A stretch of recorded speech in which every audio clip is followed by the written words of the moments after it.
especialistas convidados pelo Fórum de Desenvolvimento do Rio para falar sobre caminhos que precisam ser tomados, direções que a gente precisa observar para construir um futuro e uma recuperação do crescimento econômico do Estado. Hoje está comigo aqui a ex-ministra Isabela Teixeira, que é presidente de honra do Conselho de Meio Ambiente da Associação Comercial do Rio de Janeiro. Oi, Isabela. Como vai? Tudo bem? Tudo bem. Muito obrigada pelo convite de me juntar a você e nesse diálogo, nessa conversa. Isabela, que desafios a pandemia trouxe para um cenário que a gente sabe já complicado do Estado do Rio de Janeiro, que, na sua opinião, também desenha um pouco do que a gente precisa caminhar para o futuro? Bom, a crise é uma crise global de saúde. Então, a pandemia está num contexto dessas crises globais que marcam, né, ou que já marcam o século XXI. Nós tivemos, em 2008, uma crise econômica importante, tá?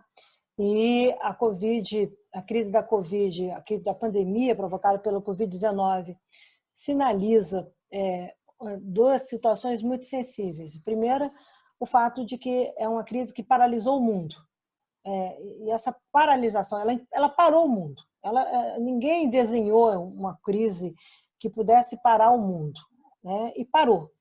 E ela deixou em evidência algumas coisas importantes. A primeira é a relação com a natureza. Você precisa ter uma nova relação, o homem precisa ter uma nova relação com a natureza, porque o que sugere a ciência é que a questão do vírus venha de uma relação disruptiva do homem com a natureza. E nós, no mundo e no Brasil, e no Rio de Janeiro, estamos mexendo em situações de acirramento, de degradação ambiental, de desmatamento. A própria Mata Atlântica, que a maior extensão remanescente está no estado do Rio de Janeiro e que está sendo progressivamente destruída por invasões urbanas, por questões de milícia, enfim, você tem aí uma série de situações e que, na realidade, são ilustrativas dessa degradação ambiental e dessa degradação de vida e de vulnerabilidade, portanto, da qualidade de vida da espécie humana no planeta e no Brasil, no Rio de Janeiro e na cidade do Rio de Janeiro. Então, vamos pegar isso assim direto. Então, a Covid expõe isso. Essa crise, ela expôs essa questão muito clara, expôs uma segunda questão muito clara, que é a dimensão da informalidade econômica e das desigualdades sociais. Isso vai no coração de um país feito Brasil, que é um país assimétrico, um país desigual, profundamente desigual. E é um país que tem, infelizmente, ainda altos índices, desafios de uma transição econômica, de uma transformação de economia para a nova geração de emprego, e desafios, portanto, desde a educação, da qualificação da mão de obra, na formação consistente dessas gerações que aí estão e das futuras gerações em termos de educação, e mostra com isso uma informalidade, denunciou uma informalidade que não é só no Brasil, mas uma informalidade que vai ter um peso muito importante, não só pós-Covid, mas já tem um peso nesse equilíbrio fiscal, financeiro do Estado brasileiro, mas de outros países também, onde essa informalidade teve que ser apoiada. Quer dizer, ninguém tem renda, é uma renda informal, e o Estado, o poder público, teve que cobrir isso, o que significa que essa renda, essa dívida, vai ser paga pelas futuras gerações. Tem uma dívida contraída e o Rio de Janeiro, que já tem uma situação fiscal absolutamente calamitosa, adicionou a isso mais uma situação de fragilização e de alta sensibilidade e capacidade de recuperação, não só no curto prazo, mas no médio prazo. Isso vai impactar certamente a saúde financeira de todos os lugares do mundo, mas particularmente nos países em desenvolvimento. A terceira coisa que a crise nos traz, que também é importante, é o relevante papel da ciência. E aí, internacionalmente, nacionalmente, nós estamos vendo aí frequentemente na mídia, com a crise da Covid, primeiro, a capacidade de resposta e a importância de ter um sistema público de saúde, tá? E é isso que deu conta, ou isso que vem dando conta dessa tragédia que nos abate, que é a Covid, e também pela insuficiência das políticas públicas adotadas pelo governo federal. Tá? E, por outro lado, nós estamos vendo não só o esforço das equipes médicas e da excelência da medicina brasileira, isso é muito importante ser ressaltado, tá? Mas também a excelência da ciência. O Rio de Janeiro tem as melhores universidades do Brasil e do mundo. O Rio de Janeiro tem um hospital universitário na UFRJ que contou com o apoio da filantropia para alas de emergência. Houve uma solidariedade do setor privado, da sociedade brasileira, ainda, naquilo que o governo não teve capacidade de agir e de proteger a sociedade. Então, imediatamente, é uma reação, e no Rio de Janeiro isso é muito visível, não foi só em São Paulo, foi só no Paraná e na Amazônia. Houve uma movimentação do setor privado, das famílias, todo mundo querendo entender como é que nós iríamos resolver esse gap, essa distância provocada pela insuficiência das políticas públicas brasileiras. Mas também nós temos aqui que destacar a importância, como eu disse, da Fiocruz, instituições científicas brasileiras que estão no Rio de Janeiro. Olha que interessante. Tá? Então, o Rio, ele com todas essas dificuldades e lamentavelmente, com as mortes, o número de mortes pela Covid e pela crise política que, infelizmente, o Rio de Janeiro enfrenta, você tem instituições, pessoas, qualidade técnica e uma expressão da importância do Brasil para o mundo. A Fiocruz é o melhor exemplo disso. Sem sombra de dúvida, é o melhor exemplo disso. E eu acho que a gente tem que entender como que a Covid, na realidade, nos abre, além da dor, é uma cicatriz que nós vamos carregar como sociedade. Tá? Nós vamos carregar, sim, como sociedade. Eu acho muito difícil, sinceramente falando, nós chegarmos daqui a 2 anos e eu conhecer algum brasileiro que não tenha a morte de uma pessoa na família ou de um amigo ou de um conhecido. Então, essa é uma marca profunda.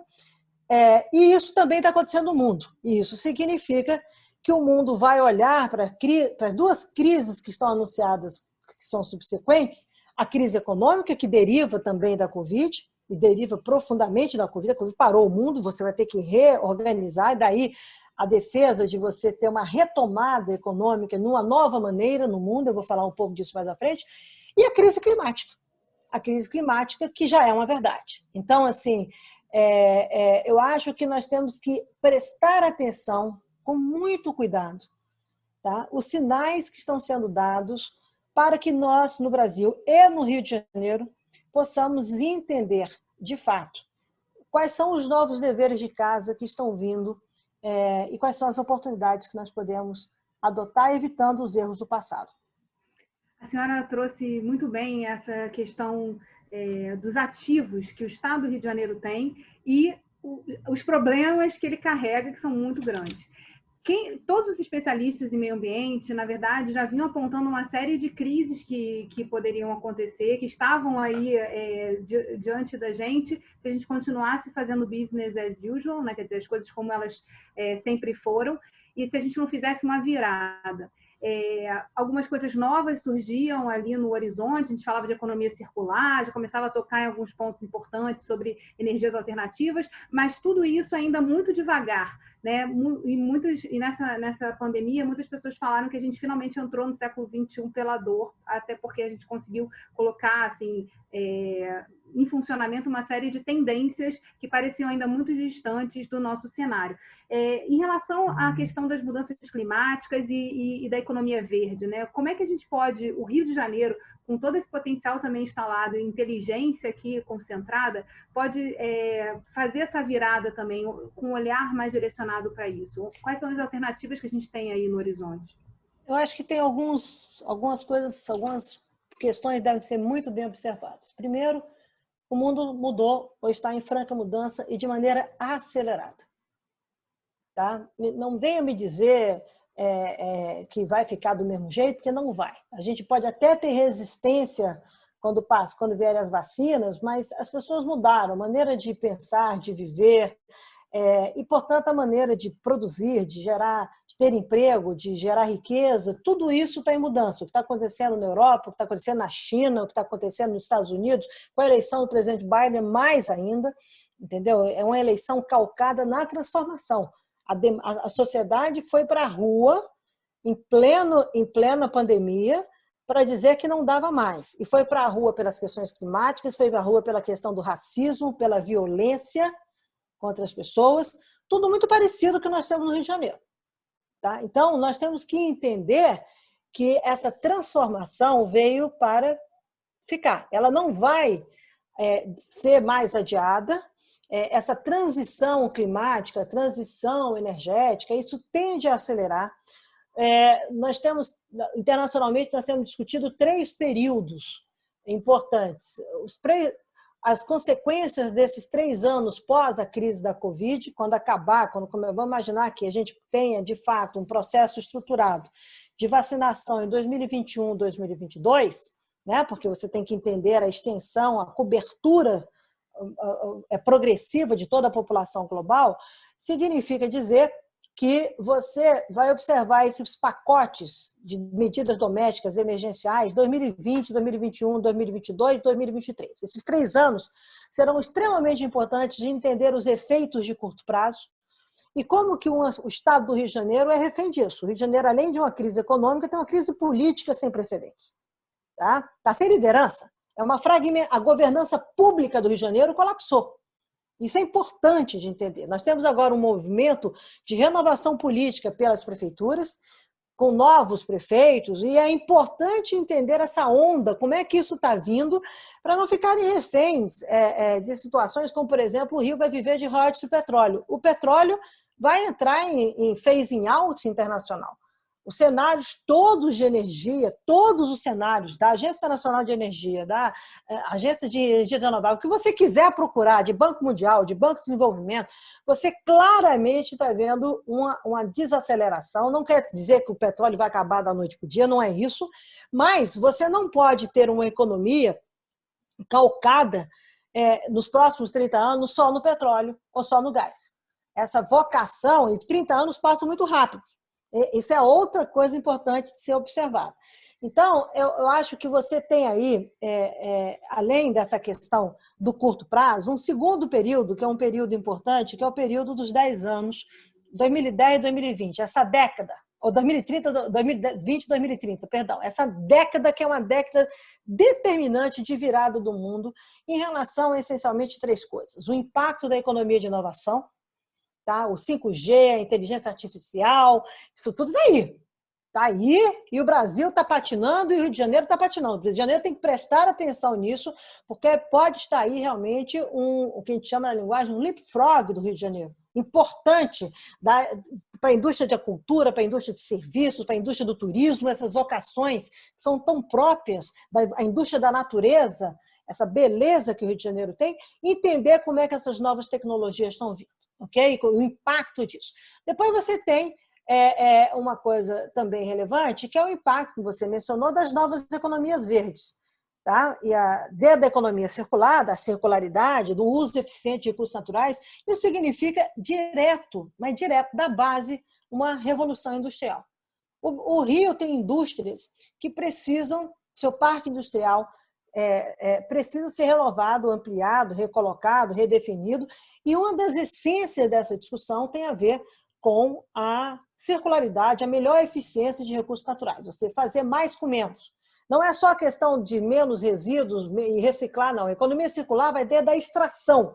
Então, desde o processo de extração, desde o processo de manufacturing, de manufatura, de remanufacturing, tá? E como é que você faz, na realidade, uma nova relação com o consumidor. Não só o consumidor individual, nós escolhemos, mas o consumidor coletivo, de mercados, de tendências. Quais são as novas vocações do mundo em termos de mercados, de serviços e de produtos, e como que o Rio de Janeiro se candidata a isso? Da indústria têxtil, a indústria da moda, tá? Quanto é importante, é uma coisa relevante para o Rio de Janeiro, deveria crescer essa indústria no Rio de Janeiro, mas olhando exatamente esses novos rumos da moda, onde você usa menos roupas do ponto de vista de quantidade, onde você tem novos estilos de vida, essa diversidade, essa pluralidade, essa criatividade, isso tudo vai estar no comportamento diário das pessoas. As pessoas gostam ou não gostam, isso é mais do que uma tendência global, isso é uma afirmação de jeitos de viver nesse século XXI. E tem um terceiro aspecto, que sem dúvida você precisa equacionar o passado, você precisa equacionar os passivos, né? Nós temos problemas urbanos graves, o Rio é um estado predominantemente urbano, tá? Deveria ter um olhar importante, reestruturado, por exemplo, de novas vocações ou de vocações no passado. A agricultura no Rio de Janeiro é simbólica. No entanto, o Rio tem grandes infraestruturas urbanas, infraestruturas de transporte, de logística, no norte do estado. Então, como é que você quer aproveitar isso, conectar com outras regiões, com Minas, etc., e não ser um estado de passagem? Vem o minério de Minas, cruza pelo Rio, vai no norte fluminense, é passagem. Como é que eu agrego valor a essas cadeias produtivas? Como é que eu pego a indústria florestal, de floresta plantada do Brasil, que é a maior do mundo, a mais competitiva, e pego aquele norte fluminense e faço, sim, como eu tenho o sul do Espírito Santo, como eu tenho o norte do Espírito Santo, como eu tenho o sul da Bahia, algo transformador de economia, de geração de riqueza, como eu estou integrando com Minas Gerais, por exemplo, integrando com São Paulo. As pessoas devem olhar essas oportunidades das novas economias, tá? Essas economias verdes, que na realidade estão falando o quê? A construção civil vai usar mais madeira. A maneira de construir a habitação para lidar com o déficit habitacional, você pegar o que acontece na Europa, no Japão, na China, não é mais só cimento, etc, etc, porque a indústria de cimento emite muito, você está racionalizando, as técnicas de construção são outras. O Rio poderia ser um grande polo dessas novas técnicas de building, de construção, de uma nova relação importante do ponto de vista do desenvolvimento sustentável e do equacionamento dos gaps sociais do Rio de Janeiro. Finalmente, há uma questão associada à poluição do Rio. Isso é importante ser colocado aqui, porque o Rio de Janeiro é um estado que tem diferentes situações de poluição, tá? Não só na cidade do Rio de Janeiro, com a Baía de Guanabara, etc., mas com uma situação crítica de restaurar áreas degradadas do Rio. Absolutamente não é comigo, tá? É absolutamente importante do Rio ter uma visão integrada, pelo menos da bacia do Paraíba do Sul. A questão da água do Rio de Janeiro é central. O desperdício do sistema Guandu, o desperdício de água do Rio de Janeiro é algo imperativo que precisa ser, não é só na cidade do Rio de Janeiro, é o sistema de abastecimento de água do Rio de Janeiro. O Rio de Janeiro é extremamente vulnerável, enquanto São Paulo muito dependente do Rio Paraíba do Sul, enquanto São Paulo está equacionando o seu problema de crise, de vulnerabilidade hídrica, de segurança hídrica, o Rio não está fazendo. Então, eu estou colocando isso de uma maneira mais incisiva, porque nós já perdemos muito tempo. Entendeu? E essa emergência do que vem pós-Covid, com as vulnerabilidades climáticas, a maior ocorrência de eventos extremos climáticos, mais chuvas, mais seca, mais incêndios florestais, isso vai expor muito situações que já são vulneráveis, tá? Com mapas de riscos, inclusive em áreas urbanas, com gente vivendo em condições inadequadas, em encostas, etc. Nós temos que ter um olhar para as nossas cidades. As cidades do Rio de Janeiro precisam ser mais eficientes. Elas não precisam só ser smart cities, elas precisam ter uma nova lógica do século XXI. Por quê? Porque viver em cidade é mais racional do ponto de vista climático, é mais eficiente do ponto de vista energético. Então, me parece que tem um desafio da indústria no Rio de Janeiro, tem um desafio dessas novas tecnologias, de indústrias de ponta que estão vindo, e o Rio tem que ter uma estratégia de chamar isso para o Rio de Janeiro, tá? Além de lidar, obviamente, com o combate à violência e lidar com uma outra leitura de desenvolvimento humano. Isso é importante de racionar. O Rio é muito assimétrico, então você tem que, na realidade, o Rio não é só a zona sul da cidade do Rio de Janeiro. As pessoas não conhecem o interior do Rio de Janeiro. Você saindo de Búzios ou de Paraty, você vai para o interior, não é uma coisa pujante como é o interior do resto do Brasil. Vai para o interior de São Paulo, interior do Paraná, interior de Goiás, interior de Minas. Você tem outras realidades. O Rio tem que ambicionar o desenvolvimento do seu interior. Isso é importante, tá? Porque não é só o que está ao longo da costa e não é só o que está na capital. É importante você ter uma ambição de desenvolver novos arranjos urbanos produtivos, competitivos, com logística, com transporte, com infraestrutura, para a cidade de porte médio. Ou seja, você descentraliza, centralizando, o que eu quero dizer. Você está alcançável, você consegue viver em Petrópolis, estar no Rio como era antigamente, você pode, de repente, viver no Vale do Paraíba de uma maneira muito mais do século XXI. O Rio precisa de um salto para o século XXI, pós-Covid. E eu ouso te dizer que eu concordo com a historiadora Lilia Schwartz que o século XXI começa pós-Covid. Entendeu? Então, está aí a chance da gente gerar o taxímetro e ir em frente na direção do futuro e não mais num alinhamento com a contemporaneidade e não com o passado. Tá? Isso não vai se sustentar. Muito obrigada, ministra, por ter trazido esse olhar, que eu acho que assim, abriu uma agenda aí de ação para todo o Estado, olhando com esse foco nas cidades, que é onde vai ter essa virada. A Assembleia Legislativa, esse ano, aprovou uma lei justamente criando um guia para os municípios nessa questão do 5G, olhando para essa perspectiva de que, de fato, fazer essa virada também ajuda a gente a conectar as cidades que ainda estão muito desconectadas. Então, tem uma série de ações aí. Eu posso fazer um último comentário sobre o que você está dizendo? É o seguinte, a gente tem que compreender que as transformações, os jeitos de viver, a maneira de ter emprego, de produzir, de se relacionar no Brasil e fora do Brasil, isso vai acontecer de maneira muito mais transparente, muito mais rápida, por conta exatamente das sociedades conectadas ou interconectadas. Essa transformação será pautada pelo povo, pela sociedade. O que eu quero dizer é o seguinte, ao entrarmos, né, para o interior do Rio de Janeiro, para as cidades do Rio de Janeiro, de porte médio, as cidades pequenas, nós temos que ambicionar um novo tipo de conexão com essas pessoas. Nós temos que ambicionar que essas cidades se desenvolvam, que elas tenham um papel estruturante, sim, de desenvolvimento regional. Tá? E nós temos que ambicionar as novas indústrias, as novas maneiras de produzir, de gerar dinheiros e empregos que vêm com a economia da inovação. E acho que tem uma bela bandeira para o Rio de Janeiro, que é a transformação da indústria da moda, da indústria de comportamento, da indústria de turismo. Tá? Nós temos que entender a natureza, a preservação da natureza, das nossas praias, entendendo isso melhor, colocando isso numa nova linguagem, numa nova maneira de produzir emprego e divertimento. Isso significa que o Rio de Janeiro vai à frente. Tá? A semelhança do que foi em 92, a cidade do Rio de Janeiro, e em 2012 sediar a Conferência Rio 92 e a Conferência Rio +20, o mundo não vai abrir mão disso. A sustentabilidade é a nova linha orientadora de desenvolvimento do mundo. Não tem outra saída, não tem planeta B.